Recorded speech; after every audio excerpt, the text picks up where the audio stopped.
Welcome to Serenity and Fire, the podcast where wellness meets grit.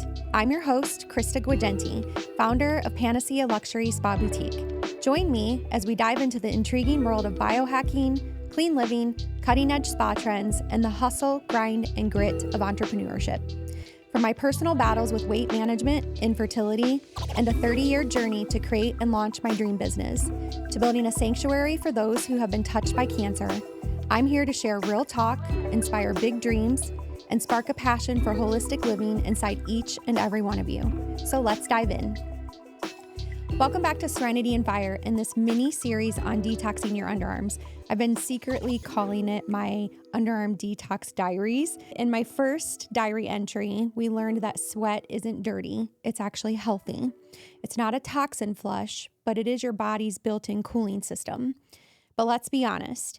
While sweating is great when you're in a sauna, at the gym, or outside on a hot day, no one wants to be dripping through their blouse at brunch or raising their arms mid-meeting and fumigating the room. So we want to be conscious of what is happening on our underarms and understand what is appropriate. I mean, at this point, I hopefully don't have to tell you that sweating is natural and smell is not. That's what this whole series has been all about, helping your body do its job without sabotaging your social life. But chronic, stress-induced, or excess sweating can indicate imbalance, whether hormonal, environmental, or microbial.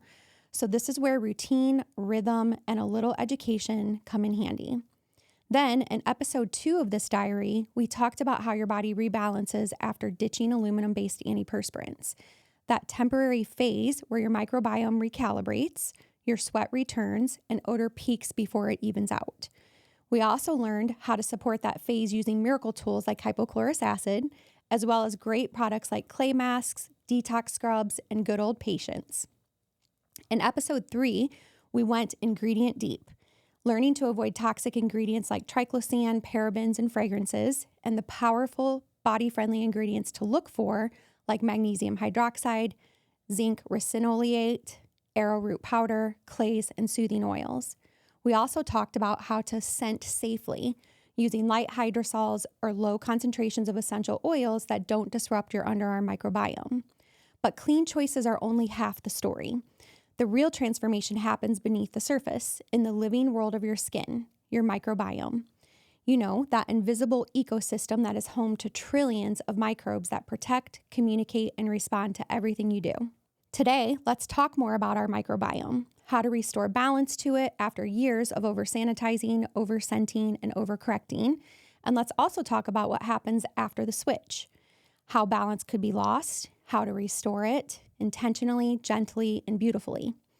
And finally, I'm going to share a livable routine that will help you get through your own personal underarm detox, which we now know is actually not a detox, but instead a rebalance. So let's dive into your skin. Your skin isn't just skin. I mean, skin is great. It's the body's largest organ, and it plays a vital role as a protective barrier against external toxins, pollutants, and UV damage. It covers and protects everything in our bodies, but it is also an entire precious and living ecosystem, home to trillions of bacteria, fungi, and microscopic allies that protect you from pathogens, regulate inflammation, and even influence how you smell. Under your arms, that community is especially active. It's warm, moist, and full of glands that produce sebum and sweat, a perfect environment for microbes to thrive. When this system is balanced, the result is neutral odor, balanced and healthy pH, and smooth, resilient skin.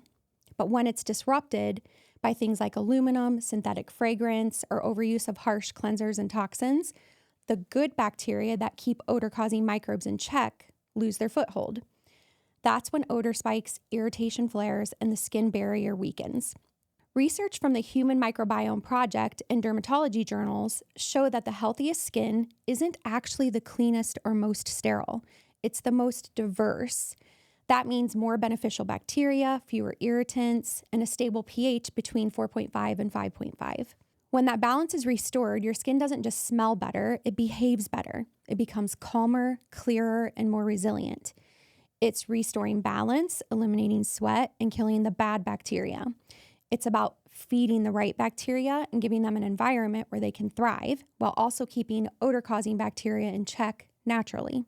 And that is why my last episode about ingredients is so critical to this underarm detox journey, because everyday habits can shift the delicate chemistry of your underarm microbiome. For instance, traditional antiperspirants and strong antibacterials block sweat and sterilize the skin, removing both harmful and beneficial microbes. Overwashing or using alcohol-heavy products can dry out the skin barrier and change your pH.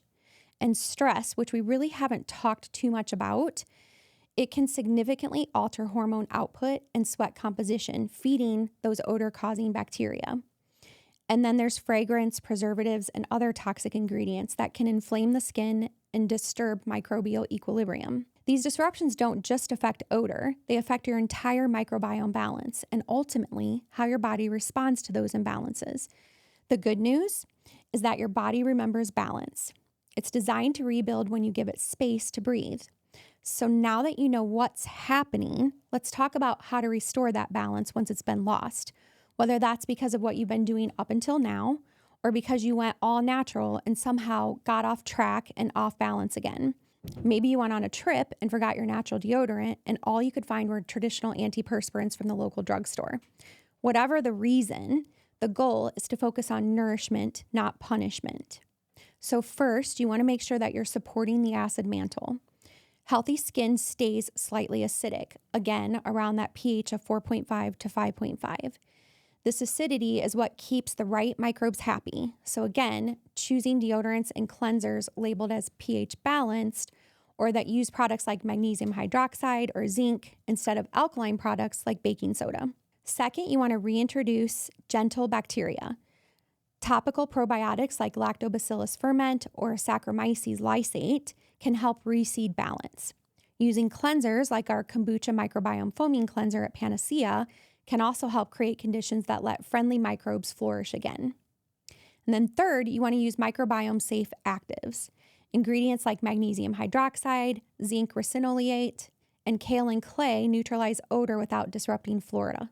Essential oils or hydrosols like rose or cucumber, for example, can help calm irritation while adding a subtle scent, but be cautious of the concentrations of these oils. Once they start getting over that 1% of the product composition, they can become more harmful than they are helpful because of their natural broad-spectrum antibacterial functionality. And then fourth, you want to avoid over-cleansing. One gentle wash per day is typically enough unless you're working out or doing something where you're sweating profusely, then you might need to cleanse an additional time. But more than that, you risk stripping the skin's natural defense layer, especially if you shave frequently. Now let's talk about the role of spa therapies and how they factor into your underarm detox program. Nourishing our microbiome health doesn't end at the skin surface. It's tied to circulation, oxygenation, and nervous system balance. That's why our sauna and cold plunge rituals at Panacea, or even some of the biohacks that you might be doing at home, can and should be part of this transition too. For instance, when we look at contrast therapy, cold strengthens vessels, sharpens cellular resilience, activates brown fat to burn calories for heat, and induces the development of cold shock proteins, which are super healing for muscles, tissues, and organs. Heat, on the other hand, increases blood flow, tissue oxygenation, lymphatic movement, removal of waste products, and the circulation of important nutrients throughout the body. Together, as we talked about many times before, they create a vascular workout that nourishes both your skin and your nervous system. And the bonus byproduct of contrast therapy is that it releases various neurotransmitters like norepinephrine and endorphins, which are linked to improve mood, focus, and overall nervous system balance. So now that we know how to reset our balance, let's talk about how to live the natural deodorant lifestyle through a routine that is simple yet grounded in skin science. Your daily routine should be focused around refreshing and protecting. You want to cleanse in the morning and after significant sweating with warm water and/or a mild pH balanced cleanser. The American Academy of Dermatology notes that overwashing disrupts the skin barrier and can worsen odor, so be careful not to overcleanse. You want to then pat the area dry completely. You need to ensure that your underarms are not wet before applying natural deodorant because moisture can contribute to bacterial overgrowth and irritation. Next, you want to spray your hypochlorous acid on your underarm area. Make sure the skin is clean and dry, and then after you spray the hypochlorous acid, you want to just let it dry.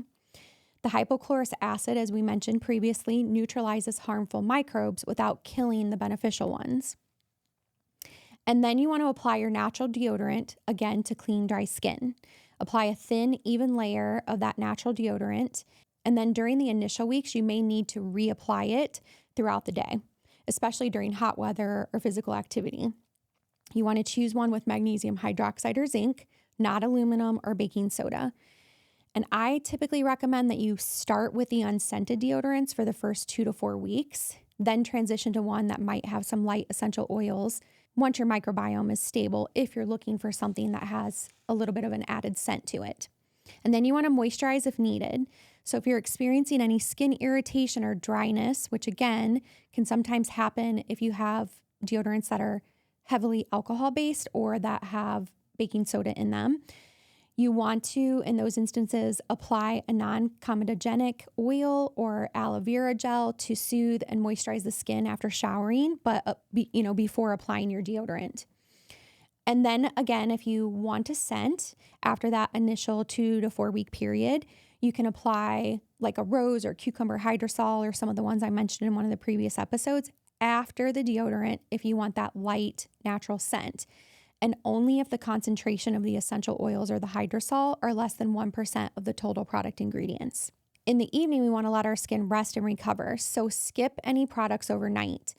The British Journal of Dermatology found that unoccluded skin, meaning no layers of product on that underarm area, allows natural bacterial communities to repopulate and maintain pH balance. And if your skin feels tight or dry, apply a drop of jojoba oil or squalene oil before bed because those are non-comedogenic and they're also non-occlusive. And they'll help kind of rebalance that suppleness and softness to the skin. Then your weekly maintenance routine should include the following. Think about an underarm mask 1 to 2 times per week with kaolin or bentonite clay for 10 minutes. You might find that you never need a mask. Again, I'm one of those people who hasn't had to use a mask, but you might also be someone who only needs it during the transition phase, or maybe you like doing it even after you've achieved balance. Whatever the situation is, just listen to your body and go from there. The underarm mask is going to help draw out impurities and leftover deodorant residue. It also helps manage the temporary increase in odor that sometimes happens during that transition phase. And it's going to also help balance oil. But again, overdoing it can dry out the skin, so be mindful of how your skin is responding. Some people find that using a homemade mask made from bentonite clay, activated charcoal, and apple cider vinegar does the trick. And we're looking at adding some pre-made options to our product line at the Panacea Boutique, so definitely stay tuned for that. You also want to exfoliate 1 to 2 times per week using a soft washcloth and a mild scrub to help remove those dead skin cells and old product buildup. It can also help prevent ingrown hairs, which is a good thing. This is going to allow your natural deodorant to work more effectively. So this is something I recommend even after you've achieved balance. You can do a DIY sugar and coconut oil scrub that works really well, but I also love the all-natural detox scrub that I brought up in the previous episodes. You can find that at the Panacea Boutique. And that is a clay and activated charcoal-based product that's also enriched with shea butter to help hydrate and keep that delicate skin supple. And then you also are going to want to do product rotation. Every few months, just switch between formulas. Maybe you go from scented to unscented, or you switch from one brand to another. This just helps prevent ingredient fatigue. Our body actually does like change, so this is no exception. And just remember, balance isn't built overnight. And once it is achieved, it's maintained through commitment, rhythm, consistency, and awareness. So in summary, as you're embarking on this natural deodorant journey, remember these general tips for a smooth transition. First, you want to be patient and consistent. The microbiome needs time to rebalance. Switching back and forth between your natural deodorants and your traditional antiperspirants is only going to prolong that adjustment period. Second, wear breathable fabrics. Opt for loose-fitting clothes made from natural fibers like cotton to allow for better airflow and less trapped moisture. Third, always stay hydrated and eat healthy because drinking plenty of water and eating a balanced diet will help support your body's natural processes, which in turn can also help manage odor. You want to also limit shaving because it can make that delicate underarm skin more prone to irritation. Consider shaving at night to give the skin a chance to settle before applying product in the morning if you absolutely have to shave. And then remember, sometimes you may have to reapply throughout the day, and that is okay. So by following these tips and the routine I've laid out, you can support your body in rebalancing its underarm microbiome and make the transition to natural deodorant more comfortably. And to wrap things up for today, let's clear things up about sweat and odor once and for all. Sweating, normal. Smelling, not normal. Sweat is intelligent. It's your cooling system, not a detox system. Sweat itself is odorless. It's when it interacts with certain bacteria that you get that unpleasant scent. Clean deodorants don't stop sweat. They simply make that interaction less hospitable to odor-producing bacteria. Odor is chemistry. Manage the ecosystem, not just the symptom. Clean is conscious. Every ingredient is communication. And balance is the goal. Not purity, not perfection, just harmony. Your skin is constantly communicating, not just physically, but emotionally. It reflects stress, rest, nourishment, and neglect. Rebuilding your microbiome is part of the rebalancing process, and unfortunately, you can't bully it into existence. You have to nurture it. So no, you don't need to embrace being smelly. That's not a badge of wellness. You just need to support your body's cooling system intelligently so that it works for you, not against you. Once you've restored your skin's natural ecology, you'll notice less odor, less irritation, and more confidence. Not because you've stopped sweating, but because your body's communication system and microbiome are back in sync. And when you stop fighting your body, it's going to stop fighting back too. Restoration doesn't happen in a day. It happens in rhythm and happens over time. So give your skin space to breathe, your body time to adapt, and your microbiome the grace to remember. Okay, that's it for today. Thank you for joining me for the Underarm Detox Diaries. And as always, thank you so much for listening to Serenity and Fire. If today's episode inspired you, the best way to support the show is to follow, leave a review, and share these episodes with those you love most. And don't forget to follow us on social too at Serenity and Fire. Until next time, keep balancing serenity with fire. And remember, it's okay to sweat, just not through your silk blouse. I'm Krista Guidenti, and I'll talk with you more in our next episode. At Panacea Luxury Spa Boutique, we don't just offer traditional spa treatments. We create rituals that relax your mind, restore your health, and rejuvenate your spirit. From biohacking technologies to advanced oncology-trained care, everything we do is designed to help you heal on the deepest level with clean, holistic therapies, products, and amenities that are second to none. And right now, you can experience two of my favorites, our whole body LED light bed or hyperbaric oxygen therapies. And as a thank you for listening, you'll get 10% off your first session when you use the code Serenity10 at booking. What is your panacea? Let us help you find it, because true wellness isn't a quick fix, it's a ritual.